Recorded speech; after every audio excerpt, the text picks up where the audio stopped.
সমবেত হৈছোঁ। প্ৰথম 2024 বৰ্ষৰ সংযুক্ত প্ৰতিযোগিতামূলক পৰীক্ষাত সফলতাৰে উত্তীৰ্ণ হোৱা 289 গৰাকী প্ৰাৰ্থীক খন্তেক সময় পিছতে আমি নিযুক্তি পত্ৰ প্ৰদান কৰিম। আজিৰ অনুষ্ঠানতে স্বাগত সতীৰ্থ 2.0 অধীনত অনুমোদিত তৃতীয় আৰু চতুৰ্থ বৰ্গৰ কৰ্মচাৰীসকলৰ পাৰস্পৰিক বদলিৰ আদেশপত্ৰ ইতিমধ্যে প্ৰদান কৰা হৈছে। তৃতীয়তে ৰাজ্যৰ বন বিভাগত আমি 132খন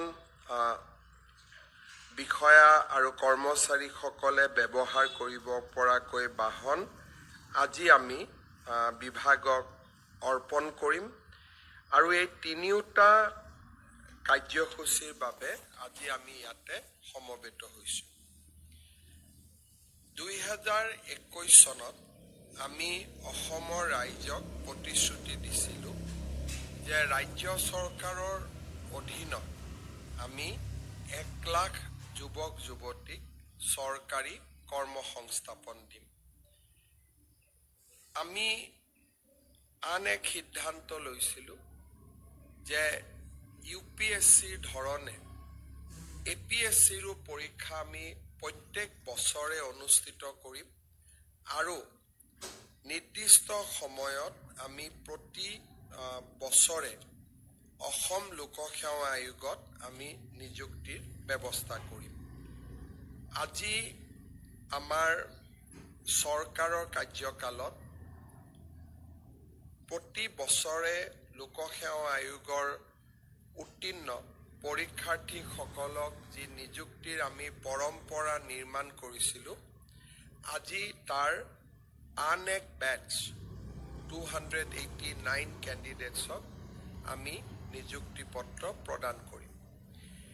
এই নিযুক্তি পত্ৰ প্ৰদান কৰাৰ লগে লগে আমাৰ ৰাজ্য চৰকাৰত যোৱা 5টা বছৰত প্ৰদান কৰা নিযুক্তিৰ সংখ্যা 1,58,669লৈ বৃদ্ধি পাব। যোৱা 5টা বছৰত যদি আমি দৃষ্টি নিক্ষেপ কৰোঁ, লোকসেৱা আয়োগৰ পৰীক্ষাৰ পাৰদৰ্শিতাৰ বাবে আজি অসমৰ ছাত্ৰ ছাত্ৰীসকলৰ মাজত এটা আশা আৰু আকাংক্ষাৰ পৰিৱেশ সৃষ্টি হৈছে। সমান্তৰালভাৱে আমাৰ চৰকাৰত যোগদান কৰা বিষয়াসকলৰ কোৱালিটি আৰু গুণগত মানদণ্ডও উন্নত হৈছে।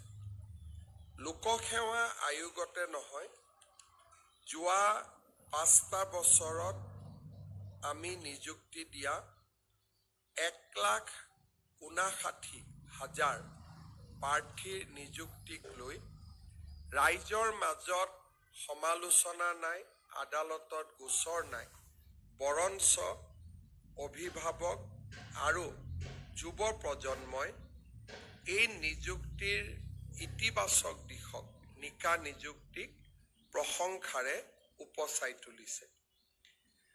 আজি এই যিটো পৰম্পৰা 5টা বছৰ আগতে আমি স্থাপন কৰিছিলোঁ, সেই পৰম্পৰাক আগুৱাই লৈ গৈ আমি লোকসেৱা আয়োগৰ উত্তীৰ্ণ পৰীক্ষাৰ্থীসকলক নিযুক্তি পত্ৰ প্ৰদান কৰিম। এইবাৰৰ নিযুক্তি পত্ৰ প্ৰদানত অসম অসামৰিক সেৱাত 45 গৰাকী প্ৰাৰ্থীয়ে নিযুক্তি পাব। APS বা অসম আৰক্ষী সেৱাত 20 গৰাকী প্ৰাৰ্থীয়ে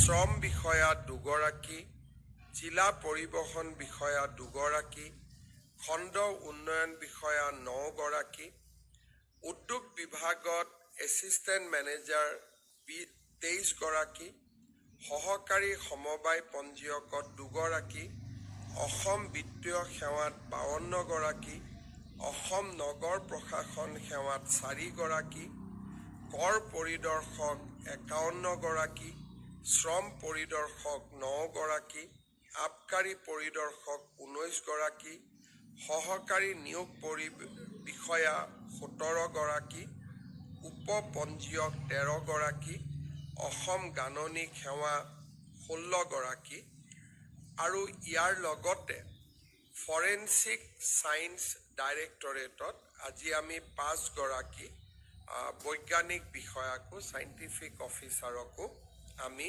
নিযুক্তি পত্ৰ প্ৰদান কৰিম। স্বচ্ছতাৰ পৰিৱেশক আমি অসম চৰকাৰৰ কাম কাজত ইয়াক এটা ব্যতিক্ৰম হিচাপে নহয়, ইয়াক আমি প্ৰণালীবদ্ধ আৰু ইয়াক আমি এক প্ৰকাৰ ক'ব গ'লে জনসাধাৰণৰ বাবে আমি সহজলব্ধ কৰি তুলিবলৈ চেষ্টা কৰিছিলোঁ। আৰু সেইকাৰণে অকল নিযুক্তিতে নহয়, যোৱা 5টা বছৰত অসম চৰকাৰৰ আভ্যন্তৰীণ বহুকেইটা ৰিফৰ্ম আমি হাতত লৈছিলোঁ আৰু ইয়াৰ ভিতৰত এটা ডাঙৰ ৰিফৰ্ম আছিলে যে ৰাজ্য চৰকাৰৰ তৃতীয় আৰু চতুৰ্থ বৰ্গৰ বদলি বা ট্ৰান্সফাৰ প্ৰতি বছৰে 2বাৰ কৰাৰ আমি প্ৰচেষ্টা কৰিছিলোঁ আৰু তাতো আমি স্বচ্ছতাৰ এটা পৰিৱেশ সৃষ্টি কৰিবলৈ চেষ্টা কৰিছিলোঁ।